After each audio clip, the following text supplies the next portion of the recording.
إن يشأ يذهبكم أيها الناس ويأت بآخرين وكان الله على ذلك قديرا۔ السلام علیکم۔ مارکہ صلیب و ہلال کی چوتھی قسط کے ساتھ ڈاکٹر حسان بخاری آپ کی خدمت میں حاضر ہے۔ پچھلی قسط کا اختتام ہم نے اینٹیوک کی جنگ پر کیا تھا، جس میں اپنوں کی غداری کی بدولت مسلمانوں کو شکست فاش ہوئی تھی۔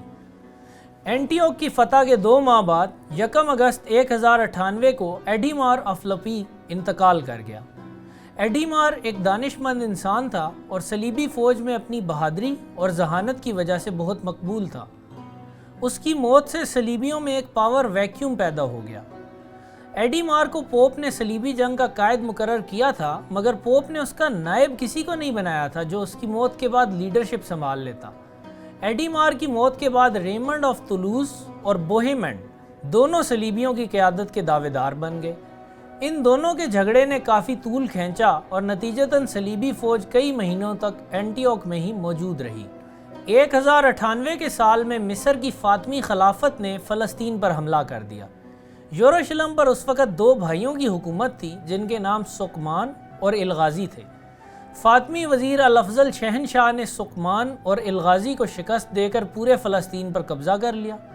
ایک ایسے وقت پر جب صلیبیوں کا خطرہ سر پر منڈلا رہا تھا، فاطمیوں کی یہ مہم انتہائی بے وقوفانہ تھی اور اگلے ہی سال انہوں نے اپنی اس بے وقوفی کی بھاری قیمت ادا کی۔ جنوری 1099 میں آخر کار صلیبی فوجی ریمنڈ اور بوہیمنڈ کی چپکلش سے تنگ آ گئے اور انہوں نے دھمکی دی کہ اگر یروشلم کی طرف پیش قدمی فوراً شروع نہ کی گئی تو وہ بغاوت کر دیں گے۔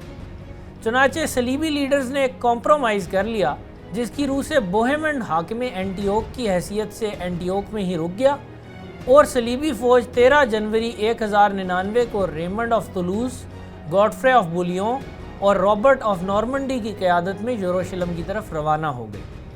بوہیمنڈ کے بھتیجے ٹینکرڈ نے بھی اینٹیوک میں رکنے کی بجائے یروشلم کی طرف جانے کا فیصلہ کیا اور بہت سے نارمن سپاہیوں کے ساتھ صلیبی فوج میں شامل ہو گیا۔ 19 مئی 1099 کو صلیبی فوج شمالی شام اور لبنان سے گزرتی ہوئی فلسطین میں داخل ہو گئی اور 7 جون کو یروشلم کے سامنے پہنچ گئی۔ یروشلم پر اس وقت مصر کی فاطمی حکومت کا اقتدار قائم تھا اور ایک فاطمی افسر افتخار الدولہ شہر میں موجود فوج کی کمان کر رہا تھا۔ 12 جون کو صلیبیوں نے شہر پر ایک بھرپور حملہ کیا جو ناکام رہا اور صلیبیوں کو بھاری نقصان اٹھانا پڑا۔ 17 جون کو انگلینڈ سے کئی ہزار صلیبیوں کی کمک یروشلم پہنچ گئی۔ یہ لوگ اپنے ساتھ کئی منجنیقیں بھی لائے تھے جن کی بدولت صلیبی اب دن رات شہر پر سنگ باری کرنے لگے۔ جولائی کے مہینے میں صلیبیوں کو خبر ملی کہ فاطمی وزیر الافضل شہنشاہ نے ایک لشکر جرار یروشلم کی طرف روانہ کر دیا ہے۔ صورتحال اب صلیبیوں کے لیے مخدوش ہو چکی تھی۔ اگر وہ مصری فوج کی آمد سے قبل یروشلم فتح کرنے میں ناکام ہو جاتے تو ایک طرف مصری فوج اور دوسری طرف یروشلم میں محصور فوج 2 اطراف سے ان کو پیس دیتی۔ مایوسی کے عالم میں 8 جولائی کو پوری صلیبی فوج نے خدائی امداد حاصل کرنے کے لیے روزہ رکھا اور ننگے پاؤں یروشلم کی دیواروں کا طواف کیا۔ 14 جولائی کو صلیبیوں نے یروشلم پر بھرپور حملہ کر دیا۔ اب ان کے لیے نو اور نیور والی صورتحال پیدا ہو چکی تھی۔ اس موقع پر قسمت نے صلیبیوں کا ساتھ دیا اور 15 جولائی کو وہ شہر پناہ توڑ کر یروشلم میں داخل ہو گئے۔ یروشلم کی فتح کو صلیبیوں نے ایک ہولناک قتل عام کے ذریعے سیلیبریٹ کیا۔ تقریباً 40 سے 70 ہزار کے درمیان مرد، عورتیں اور بچے بلا کسی تخصیص کے مار ڈالے گئے۔ اس وقت بھی یورپینز اپنے آپ کو سویلائزڈ اور باقی دنیا کو باربیرین کہتے تھے۔ اپنی سویلائزیشن کا صحیح اور سچا رنگ انہوں نے جولائی 1099 میں فتح یروشلم پہ وحشیانہ قتل عام کر کے دکھایا۔ جب مسلمان باربیرینز نے 638 میں یروشلم عیسائیوں سے فتح کیا تھا تو ایک بے گناہ بھی نہیں مارا گیا، کسی مقدس مقام کی بے حرمتی نہیں کی گئی اور بعد ازاں ہر قسم کی مذہبی آزادی عیسائیوں کو ان باربیرینز نے دی۔ مگر اب سویلائزڈ لوگوں کی فتح کا دن تھا، اس لیے انہوں نے انتہائی سویلائزڈ طریقے سے انسانیت کی دھجیاں اڑا دیں۔ ویسٹ کی سویلائزیشن آج بھی اپنے مشن پر کاربند ہے اور پوری دنیا میں باربیرینز کو سویلائزیشن سکھانے کی کوشش انتہائی بے لوث طریقے سے جاری رکھے ہوئے ہے۔ ثبوت کے طور پر عراق یا افغانستان میں سویلائزیشن کی برکات کا مظاہرہ دیکھ لیجیے۔ یروشلم کے قتل عام کی تصویر ایک انگریز مورخ سٹیون رونسیمان نے ان الفاظ میں کھینچی ہے: بے پناہ مشقتیں برداشت کرنے کے بعد صلیبی اپنی عظیم الشان فتح کے نتیجے میں جیسے پاگل ہی ہو گئے۔ وہ گلیوں، گھروں اور مسجدوں میں گھس گئے اور مردوں، عورتوں اور بچوں کو بلا تخصیص قتل کرنے لگے۔ قتل عام رات گئے تک جاری رہا۔ مذہبی مقامات کا جو حال کیا گیا وہ بھی قابل دید تھا۔ رونسیمان کے مطابق صلیبی مسجد اقصی میں داخل ہوئے اور اندر موجود تمام لوگوں کو مار ڈالا۔ جب ریمنڈ آف ایگیلار اگلی صبح مسجد اقصی میں داخل ہوا تو مسجد میں اس قدر لاشیں اور خون تھا کہ وہ اس کے گھٹنوں تک پہنچ رہا تھا۔ یروشلم کے تمام یہودی اپنے سیناگوگ میں جمع ہو گئے تھے، مگر ان پر بھی کوئی رحم نہ کیا گیا کیونکہ عیسائیوں کا خیال تھا کہ انہوں نے مسلمانوں کی حمایت کی ہے۔ سیناگوگ کو آگ لگا دی گئی اور تمام یہودیوں کو زندہ جلا دیا گیا۔ یروشلم کے قتل عام کی خبر 4 دانگے عالم میں پھیل گئی۔ کوئی یقین سے نہیں بتا سکتا کہ کتنے انسان قتل کیے گئے، مگر یروشلم کا شہر مسلمانوں اور یہودیوں سے مکمل طور پر خالی ہو گیا۔ عیسائیوں میں بھی بتیرے ایسے لوگ تھے جو اس خوفناک قتل عام سے حیران، پریشان اور شرمندہ ہو گئے۔ فتح یروشلم کے بعد گاڈفرے آف بولیون کو یروشلم کا بادشاہ تسلیم کیا گیا۔ گاڈفرے نے بادشاہ بنتے ہی سب سے پہلے مصر کی تھریٹ سے نپٹنے کا فیصلہ کیا۔ مصری فوج یروشلم کے سقوط کی خبر سن کر ایسکلون کے شہر واپس چلی گئی تھی۔ ایسکلون کا شہر مصر اور فلسطین کے بارڈر پر واقع تھا۔ 12 اگست 1099 کو گاڈفرے صلیبی فوج کے ساتھ ایسکلون پہنچا اور شہر کے باہر خیمہ زن مصری فوج پر پل پڑا۔ مصری فوج بالکل ایکسپیکٹ نہیں کر رہی تھی کہ گاڈفرے ان پر حملہ کرے گا، کیونکہ مصری فوج کی تعداد گاڈفرے کی فوج سے دگنی تھی۔ نتیجتاً گاڈفرے نے مصریوں کو بے خبری کے عالم میں جا پکڑا۔ 20,000 نفوس پر مشتمل مصری فوج مکمل طور پر تباہ کر دی گئی۔ صلیبیوں کی کیجوالٹیز نہ ہونے کے برابر تھیں۔ اس یک طرفہ جنگ نے مصری فوج کی اکثری ریپوٹیشن بھی تباہ کر دی۔ مصری فوج کی ریپوٹیشن اس کے بعد 80 سال بعد صلاح الدین ایوبی کے دور میں بحال ہوئی۔ گاڈفرے کو زیادہ عرصہ بادشاہت کے مزے لوٹنا نصیب نہ ہوا۔ بادشاہ بننے کے 1 سال بعد ہی وہ 18 جولائی 1100 کو انتقال کر گیا۔ گاڈفرے کے بعد اس کا بھائی بالڈون شاہ یروشلم بن گیا۔ بالڈون نے ایڈیسا کی حکومت اپنے کزن کے سپرد کر دی جس کا نام بالڈون آف لیبوک تھا۔ جولائی 1100 میں ہی صلیبیوں نے حیفا کا شہر بھی فتح کیا اور وہاں کی آبادی کا بھی قتل عام کیا۔ 1100 کے موسم گرما میں اینٹیوک کے صلیبی حکمران بوہیمنڈ نے اناٹولیا میں ترکوں کے علاقے میں ایک ریڈ کی۔ اس ریڈ کے دوران میں وہ ترکوں کے گھیرے میں آ گیا جنہوں نے اس کو قید کر لیا۔ بوہیمنڈ کی جگہ اس کے بھتیجے ٹینکرڈ کو اینٹیوک کا قائم مقام حاکم یا ریجنٹ بنا دیا گیا۔ یہاں پر پہلی صلیبی جنگ کی داستان تمام ہوتی ہے۔ اب میں پہلی صلیبی جنگ کا مختصر سا تجزیہ پیش کروں گا۔ سب سے پہلا سوال جو کسی بھی تاریخ کے طالب علم کے ذہن میں اٹھتا ہے وہ یہی ہے کہ پہلی صلیبی جنگ کامیاب کیوں کر ہوئی؟ صلیبی اپنے وطن سے ہزاروں میل دور ایک اجنبی ملک میں لڑ رہے تھے جس کے موسم، لوگوں اور جغرافیے سے وہ بالکل ناواقف تھے۔ دوسری طرف مسلمانوں کو نہ صرف ہوم ایڈوانٹیج حاصل تھا بلکہ وہ صلیبیوں سے کہیں بڑے لشکر میدان میں لا سکتے تھے۔ پھر بھی صلیبیوں کو عظیم الشان کامیابی ملی اور صرف 3 سال کے اندر انہوں نے ایڈیسا، اینٹیوک اور یروشلم کی 3 ریاستیں قائم کر لیں۔ صلیبیوں کی فتح کی کوئی ایک وجہ نہ تھی، مگر یہ بات شک و شبے سے بالا تر ہے کہ ان کی فتح کی سب سے اہم اور بڑی وجہ مسلمانوں کی باہمی ناچاکیاں تھیں۔ مشہور مسلم مورخ ابن الاسیر لکھتے ہیں کہ یہ مسلم شہزادوں کی آپس کی لڑائیاں تھیں جن کی بدولت عیسائی ملک پر قابض ہو گئے۔ کسی ایک متحدہ سلطنت کی بجائے اس وقت مسلمان کئی چھوٹی چھوٹی ریاستوں میں بٹے ہوئے تھے۔ صرف شام میں 1 درجن سے زائد چھوٹے بڑے حکمران موجود تھے۔ 1092 میں سلطان ملک شاہ سلجوکی اور اس کے زیرک وزیر نظام الملک کی وفات کے بعد سلجوکی سلطنت میں خانہ جنگی شروع ہو گئی تھی۔ ایک مضبوط سینٹرل گورنمنٹ کی عدم موجودگی کی وجہ سے یہ سب حکمران اقتدار میں آ گئے تھے اور بہت زیادہ انسیکیور تھے۔ ہر ایک کو ہر وقت اپنے ہمسایوں کے حملے کا دھڑکا لگا رہتا تھا۔ ان ابن الوقت اور خود غرض حکمرانوں نے اپنے چھوٹے چھوٹے ذاتی مفادات کی خاطر مسلمانوں کے اتحاد کو پارا پارا کر دیا اور نتیجہ صلیبیوں کی فتح کی صورت میں نکلا۔ یہ تمام حکمران آپس میں اتحاد سے الرجک تھے، چنانچہ صلیبیوں نے باری باری ان سب کی پٹائی کی۔ ان 1.5 اینٹ کی مسجد بنانے والے حکمرانوں سے صلیبیوں کو جو فائدہ پہنچا اس کی سب سے واضح مثال تو اینٹیوک کی لڑائی ہے، جس میں حلب کا حکمران رضوان شامل ہی نہ ہوا اور دمشق کے حکمران دکاک نے عین لڑائی کے بیچ میں غداری کر کے صلیبیوں کو فتح دلا دی۔ دونوں نہیں چاہتے تھے کہ موصل کا حکمران کربوغا مزید طاقتور ہو۔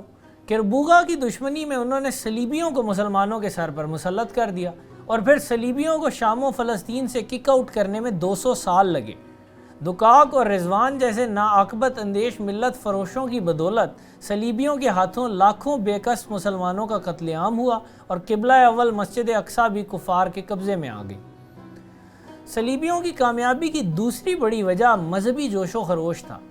یہ ان کا مذہبی جذبہ ہی تھا جس کی بدولت England, Scotland, France, Spain, Germany, Italy اور ہنگری جیسے مختلف ملکوں اور کلچر سے تعلق رکھنے والے متحد ہو کر مسلمانوں سے لڑے۔ ایک طرف مسلمان پانی پینے پلانے اور گھوڑا آگے بڑھانے پر جھگڑ رہے تھے، تو دوسری طرف صلیبیوں نے اپنے تمام اختلافات بالائے طاق رکھ دیے تھے اور یکجان ہو کر مسلمانوں سے لڑے اور ظفر مند بھی ہوئے۔ تیسری وجہ یہ تھی کہ صلیبیوں کو سمندر پر مکمل کنٹرول حاصل تھا۔ رومی بحریہ کے علاوہ جنوا، وینس اور پیسا کے اٹالین شہروں کی بحریہ نے بھی صلیبیوں کا بھرپور ساتھ دیا اور کروشل اوقات میں کمک اور سامان رسد صلیبیوں تک سمندری راستے سے پہنچایا۔ صلیبیوں کی فتح کی ایک وجہ یہ بھی تھی کہ انہوں نے مسلمانوں کی نسبت بہتر جنگی ٹیکٹکس کا استعمال کیا۔ صلیبی فوج کے کمانڈرز نے مسلمانوں کے مقابلے میں بہت بہتر پرفارمنس دی۔ سوائے قلعہ ارسلان کی سلجوق فوج کے باقی تمام مسلمان افواج کی قیادت نااہل لیڈرز کے ہاتھ میں تھی۔ اگر اینٹیوک اور ایسکلون کی جنگوں میں مسلمانوں کی قیادت صلاح الدین ایوبی یا بیبارس جیسے کسی لیڈر کے ہاتھ میں ہوتی تو ان دونوں جنگوں کا نتیجہ مختلف ہو سکتا تھا۔ اس کے علاوہ صلیبی فوج اور اس کا طریقہ جنگ مسلمانوں کے لیے بالکل نیا تھا۔ خاص طور پر بھاری زرہ بختر پہنے ہوئے صلیبی نائٹ مسلمانوں کے لیے سہانے رو بن گئے تھے۔ بعد کی صلیبی جنگوں میں یہ نوولٹی کا فیکٹر صلیبیوں کے ہاتھ سے چلا گیا، مگر پہلی صلیبی جنگ کی کامیابی میں اس فیکٹر نے بھی کچھ کردار ادا کیا۔ ایک اور اہم وجہ یہ تھی کہ پوپ اربن مسلسل یورپ میں صلیبی جنگ کی تبلیغ کرتا رہا۔ پوپ کی کوششوں سے صلیبیوں کو مسلسل یورپ سے کمک ملتی رہی، جس کی بدولت ان کے جنگی نقصانات کا ازالہ ہوتا رہا۔